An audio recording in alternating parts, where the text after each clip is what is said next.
Welcome to Current Situation, your weekly political pulse. I'm your host, Joshua Gale, alongside South Carolina State House Representative Jordan Pace.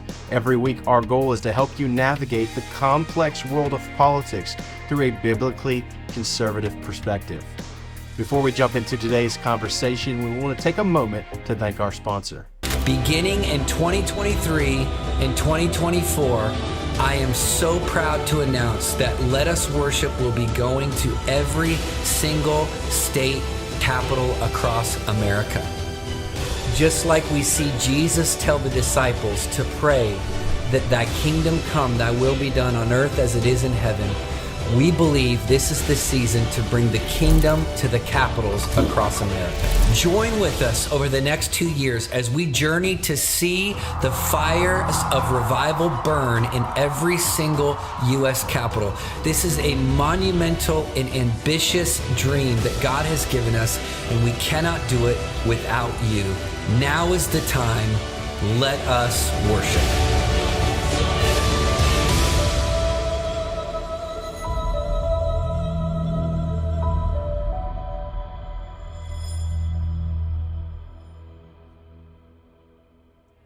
In this episode, Jordan and I are discussing the South Carolina Energy Bill, also known as H1518. Jordan is going to give us a little bit of some history, as always, around this energy bill and energy in the state of South Carolina. Jordan's also going to tell us what's kind of hidden in that bill and expose some things in that bill, tell us what we need to know about that bill and what he wants us to know and understand as listeners and bring our attention to. And then, as always, how you can hold your state representatives accountable for how they vote on this energy bill. And then we're going to dive into, of course, always what the Bible says and how we apply the Word of God to our life and how it's applicable to this energy bill and what's happening at the state in regards to politics. So, Jordan, good evening. How are you? Hey, good evening. I'm a little hoarse, but we'll stagger through as best we can. Awesome. Episode 15, we are hanging in there. Jordan and I both have, several children, and he's got a child that's several months old, and I've got obviously one that's 1 month old now, so I'm right behind you. But we know how important it is to bring your attention to things, and we sacrifice this time once a week to record, do a little bit of pre-production, post-production, everything to get this information out to you.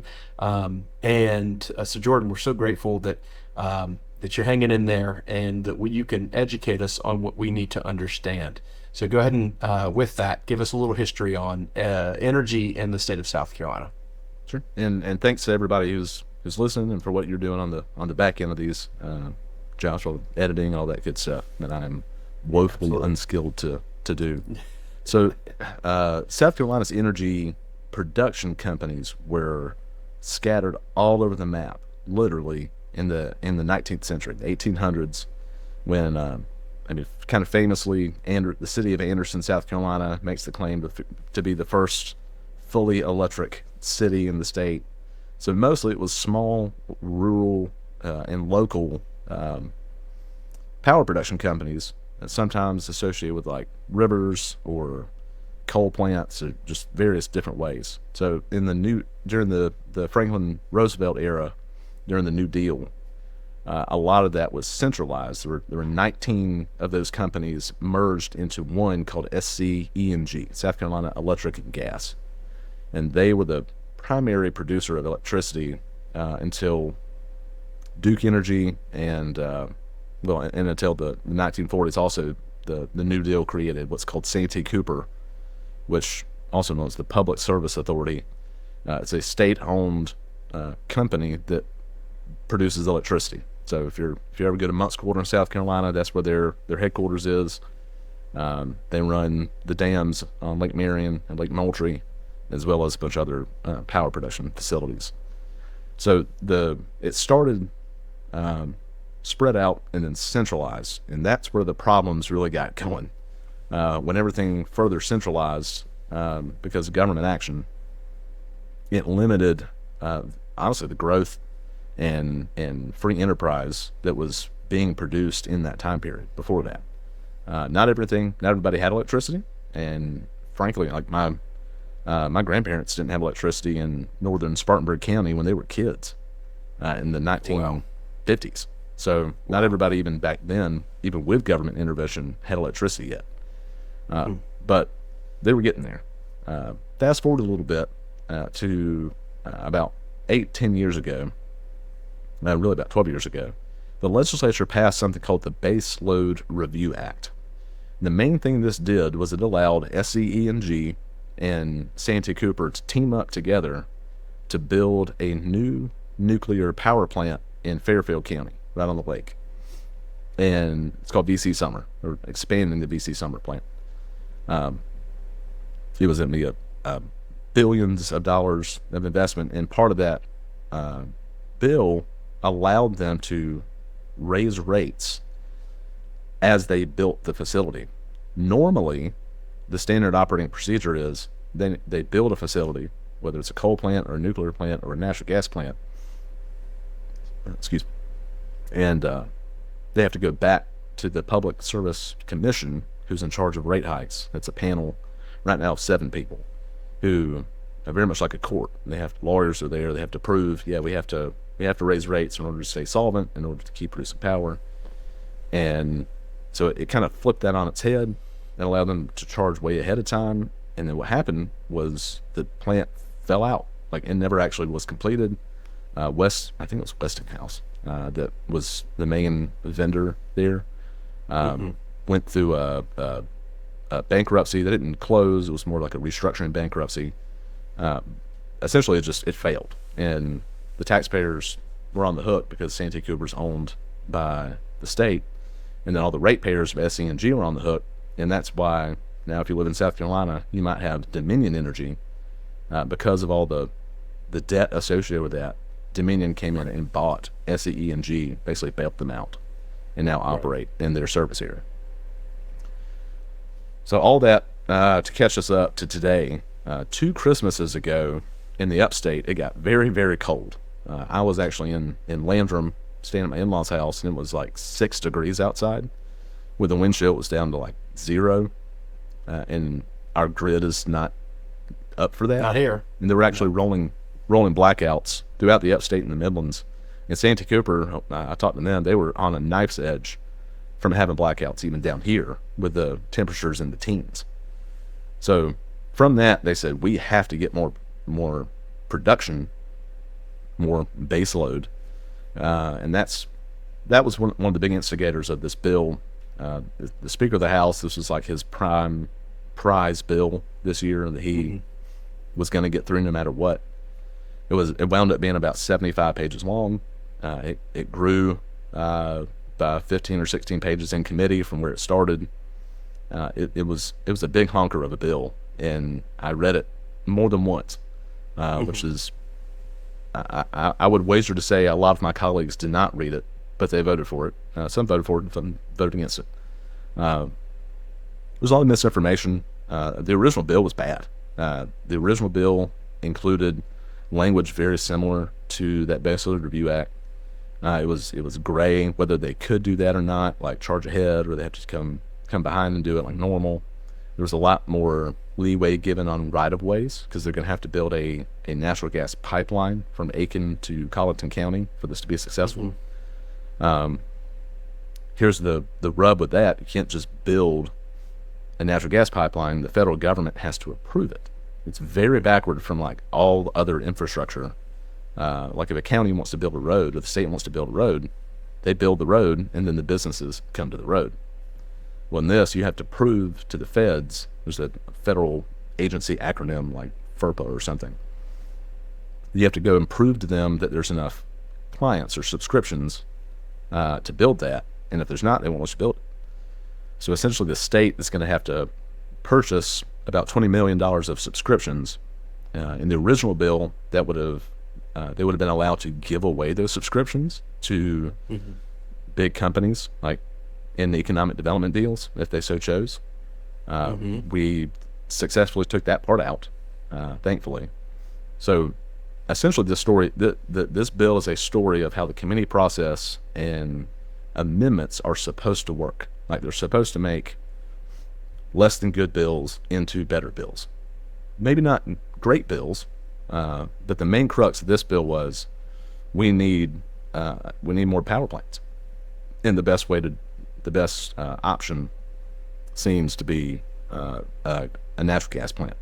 It burns clean, it's relatively affordable, and the land that they're going to build it on was a coal plant, so it's already kind of designated for fossil fuel use. The other positive sides of the bill is that it greatly restricted international companies from coming in and building solar farms on what should be farmland, what historically has been farmland, in order to get a bunch of federal tax credits. So it greatly restricted that, which is, I think, a good thing for food security for South Carolina. We don't get too deep in the weeds on how it does that, but just broadly does that, and it made the kind of green energy folks very upset. But overall, it mostly improved. Now, here's the downsides are still in there. It does add a bunch of language about economic development into the process of the Public Service Commission, which approves these rate hikes.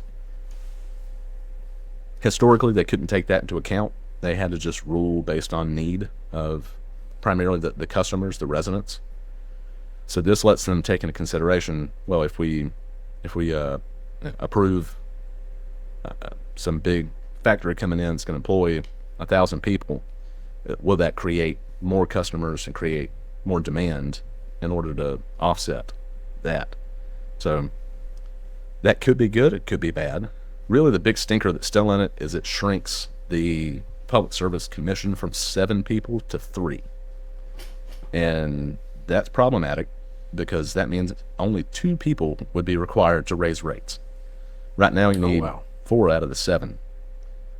We don't anticipate that it will stay at 3. We think the Senate will move it, either keep it at 7 or maybe put it at 5. We had an amendment on the floor that lost by 2 votes. It was a bipartisan vote on both sides. Some Democrats voted yes, some voted no, some Republicans voted yes, some voted no on that amendment to strike that shrinking of the PSC. Right. That was probably the most dramatic moment of the day for that bill. So the message was definitely sent to the Senate that if they change it either back to 7 or to 5, then the appetite in the House will be to keep it that way, whatever they change it to. Mm-hmm. So that's kind of the rundown of what was in the bill. Okay. So, and the folks that don't understand checks and balances voted against the amendment. Remember? I mean, or they were told this is what you need to do. Exactly. Right. On high. On which would be the Speaker of the House. Sometimes it's a lobbyist. Sometimes it's the majority leader. Sometimes it's the minority leader. Yeah. I think honestly in that case it was a situation of confusion because that was not an expected. I don't think that was an expected move by the minority leader who put the amendment up. He made a good case. I mean, he's a trial attorney. He makes his living by making good cases in front of juries. Right. So that helped him in that situation. Absolutely. So we've got the history on it. We've got what's in the bill. Let's talk about what folks need to understand. What's good for them. What's good for the future. The sustainability of power in South Carolina. What's good for competition.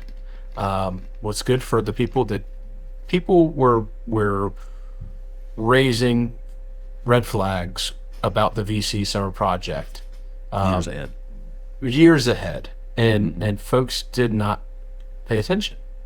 Folks did not give enough attention to it, and there we were on the bill, and there were ways. I remember there were a couple wet blankets that got a slap on the wrist, and blame was shifted over here, and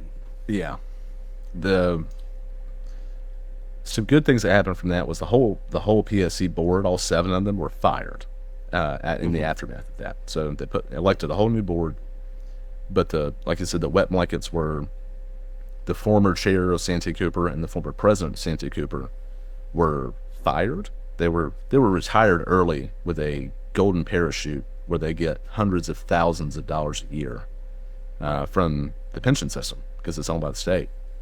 So it's a mess. Yeah.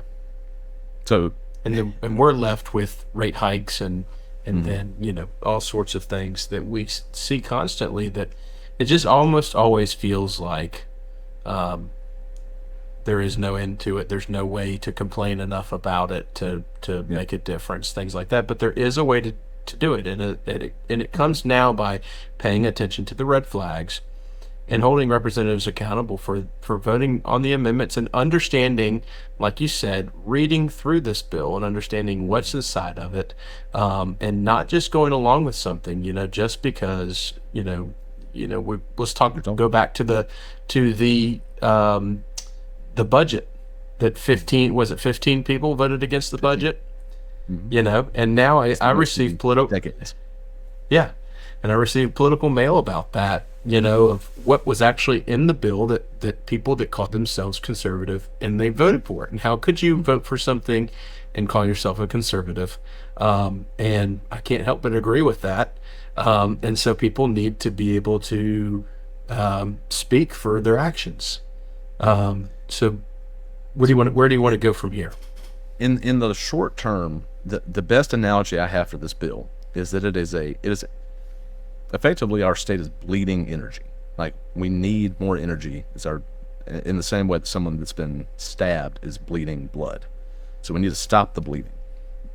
This bill, I believe, will stop the bleeding, or like lead to the Band-Aid, but the Band-Aid is made out of sandpaper. So it is a Band-Aid, but it is not a permanent solution. It's going to hurt. Like, it will probably wind up in increased rates down the line.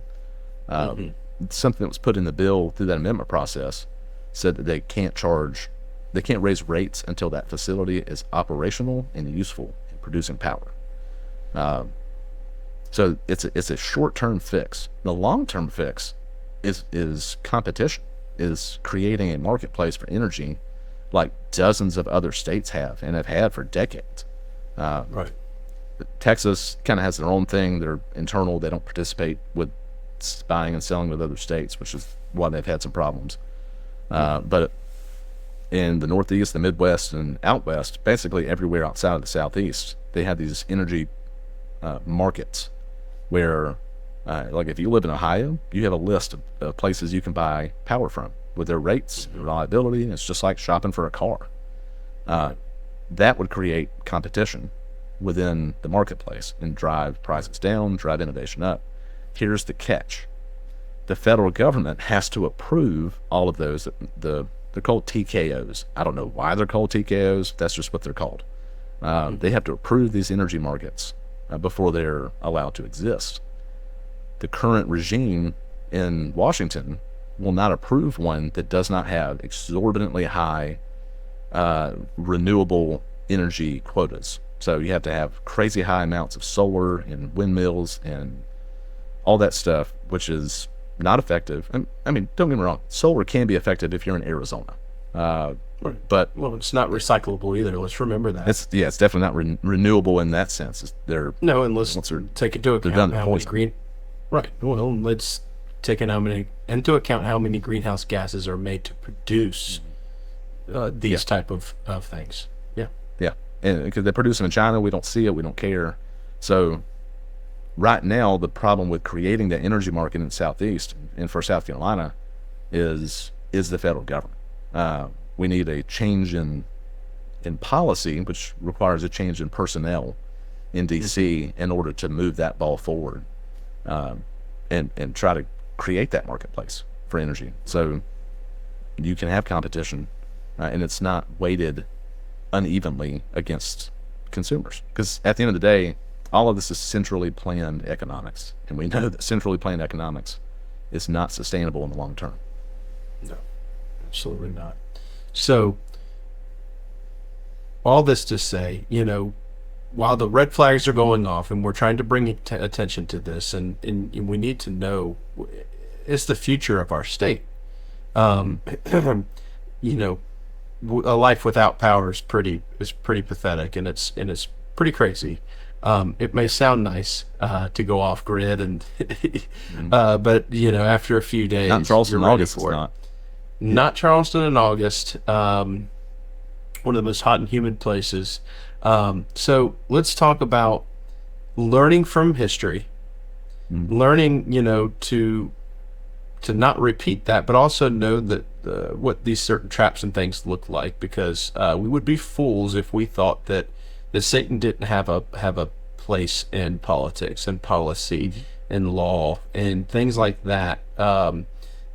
In the unity of this nation and things like that. 2 Corinthians 2:11 comes to mind, so that we would not be outwitted by Satan, for we are not ignorant of his designs. Now, this was in reference to not holding unforgiveness, but that part of it is that Satan has designs. He's been around for a long, long time, and there's really nothing new coming from these schemes or these designs, but we do need to not be ignorant. He does not discriminate towards ignorance, and we need to understand the designs and understand that we can learn from history so we don't repeat certain mistakes and we don't fall into the same trap, that we don't stay forever a borrower to the lender, and then in this case, a few conglomerates that have a monopoly on energy, that have used lobbyists to continue to suppress the people and the masses, because we're at capacity and we don't understand how to cut through the clutter of politics, which is what we're doing here. The second that you and I were talking about was, behold, I'm sending you out as sheep in the midst of wolves, so be as wise as serpents and innocent as doves. And Jordan, you're giving us that information ahead of time, saying, here, I'm just going to forewarn you, this is what we need to pay attention to. Or else this is what things could look like. And, you're trying to help people understand that. So one of the oldest contrivances or tricks of Satan, or deceptions of Satan, is convincing people that the government, whether it's the king or the emperor or the president or the state, is actually the ultimate authority in this world, and we should look to them for power. And I mean that in kind of a pun. Like, historically, before electricity, outside of people of faith, they look to kings for power and for safety and protection. And as long as the government is centrally controlling and essentially distributing power, literally to us in South Carolina, in many southern states, we are totally dependent on them. In a lot of places, it's virtually impossible to even go off grid and try to do your own thing, because of local rules and local regulations. You have to sell, like if you have solar panels, you have to sell that back to your energy provider at a fixed rate. You don't have a choice. You have to do it, as long as you're connected to the grid. So, I mean, that to me is is the most obvious trap here. Is it's old as Babylon and Sargon and all the pagan kings, Nebuchadnezzar, in the Old Testament. The people look for them, and when Daniel and Shadrach, Meshach, and Abednego, when the king said, violate the word of God, I'm the source of your power, and he appointed them to positions of power within Babylon. They said, no, we're not going to do it. And it wasn't something they did. I mean, God used them to change the system in Babylon. Eventually used them to help overthrow the corrupt administration of Babylon with a less bad king from Persia. So faithfulness is rewarded. Sometimes we don't see it in this life, but we're promised repeatedly in the Bible. We see that over and over again. Most explicit, I think, in Hebrews 11 talks about the faithfulness of these heroes of the faith. And that's a good place to look. I mean, that's a place where I look oftentimes for this isn't a biblical quote, but it's a good quote. If you can't do the smart thing, do the right thing, and just trust that you're not, doing the right thing regardless of the consequences is what you're called to do, and it's out of your hands. Right. It's what we're showing our children, that we're doing the right thing, and trying to look out for not only the future of our family, but for generations to come. And that's one thing that I know that you have, that vision, is to say, like, let's not just do what serves us right now and what's going to do this. And that's where sometimes, others just, sign off on, well, this feels really good right now. Or this is You know, going to be good for my reelection in 2 years. They're not Ex- looking like, if you look at the cathedrals and stuff in Europe, it took generations to build those, amazing buildings. They had a generational mindset. They were thinking about their kids and grandkids, and that was what was driving their work. Exactly. I was on the way to take the kids to school recently, and traffic in every single direction. Then I'm trying to look at my phone to figure out which direction I should take. Well, to my surprise, my phone had no service. So in the same day, AT&T and Verizon had some tremendous issues. There was traffic in every direction, so my brain is, uh-oh. And so I turn around. Took me a while just to come a quarter of a mile back to my house, and trying to figure out what's happening. And so, if you want to understand how vulnerable you are, our power grid, and not having a certain amount of power, and not having competition, and not having it solely on one person or one provider, makes you extremely vulnerable. Yep. So without traffic lights, without all sorts of different things, and having plan A, B, and C, there is a time for people to also understand that we are vulnerable. And that's not the topic of what we're discussing today, but just talking about all this kind of reminded me that we're way a lot more vulnerable than we think we are, and especially when it comes to this. But we really need to be paying attention to where we're spending our tax dollars on this, and what we're signing ourselves up for, rate hikes and things like that. And to kind of circle back from last week, we're talking about the DEI bill in higher ed. We were talking earlier, you brought up South Africa, and how South Africa used to have a functioning power grid, and then they implemented all these equity policies. And to be fair, there was a lot of widespread injustice in South Africa for decades in apartheid. Correct. But the way to fix, this is one reason we know that Edward Kennedy is wrong, the way to fix past injustice is not present injustice. Because if you look at it now, it was totally government run. They implemented all these equity policies and green policies, all the stuff that, frankly, the Biden administration is trying to put into this sector. And it's falling apart. I mean, even in their capitals, they have widespread rolling blackouts constantly. For hours a day. I have hours, friends that right. send me videos of these blackouts that they experience hours a day. People trying to figure out how to get power because they want and need power, and they're getting electrocuted to death by trying to figure out their own way to get power. It is a terrible, terrible power grid system, and it's it makes you think, hey, we're from the government and we're here to help, are some of the scariest words. What was the quote? Oh, yeah. So Reagan said that the scariest 6 words in the English language is, I'm from the government and I'm here to help. Yeah. Guys, if you look around the world and you look at 9 what words. can go wrong, do what? It's 9 words, not 6. 9 words, right. When you look around the world and you see how things can crumble and how bad things can go, find somebody and talk to them about what's going on. Go look at YouTube and look at what's going on, and look what could become a quick reality here. It's not fear mongering, but it's just making yourself understand what truly is possible, and what other people are learning to have to tolerate.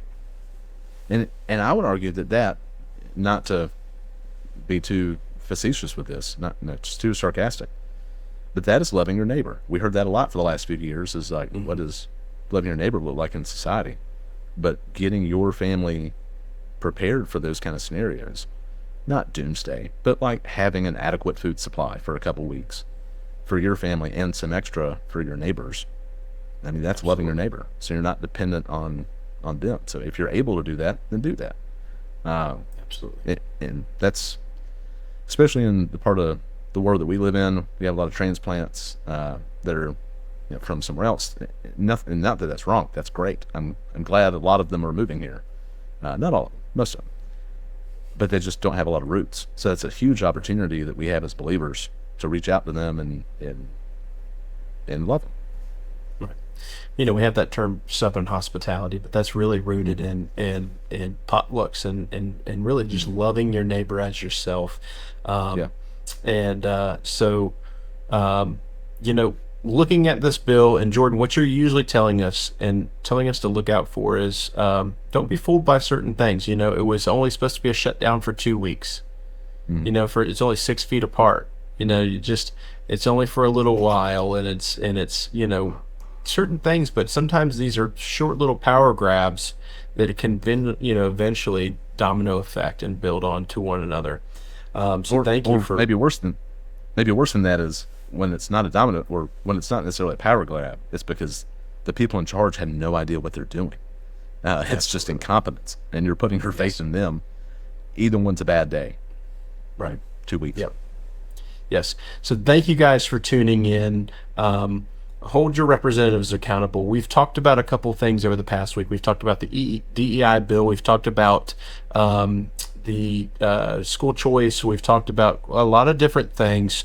And Jordan, I think we're going to have a segment coming up where you're going to kind of give us a rundown of where those all stand, what all that looks like, so that we can kind of close the loop on some of those things that we've discussed. But thank you for tuning in. Continue to tune in the next coming weeks. We're going to have some guests on here. Jordan and I do also want to educate you on some other political races that are happening here in 2024. It's not just a presidential race this year. There's some other seats in the House and in the Senate up for grabs, and we want to educate you on who's who, and really, expose the ones that their voting record it's not apparent how conservative they are, or the fact that they have cracked open a Bible or claim to be something, but those things do not line up. So we want to pass that information along to you. We do have an opinion when it comes to those things, so stay tuned for those things. And if you're listening, we really appreciate it. We continue almost every week to grow our weekly listeners, and we want to hear from you. We want to celebrate you. We want to hear from you. We want to promote your business. So reach out, the currentsituationpodcast.com. Send us an email. Let us know you're listening. Let us know how we can support you. And we're all here to support one another, to love our neighbors, and to do the right thing. So thank you for tuning in to Current Situation Podcast, and we will see you next week.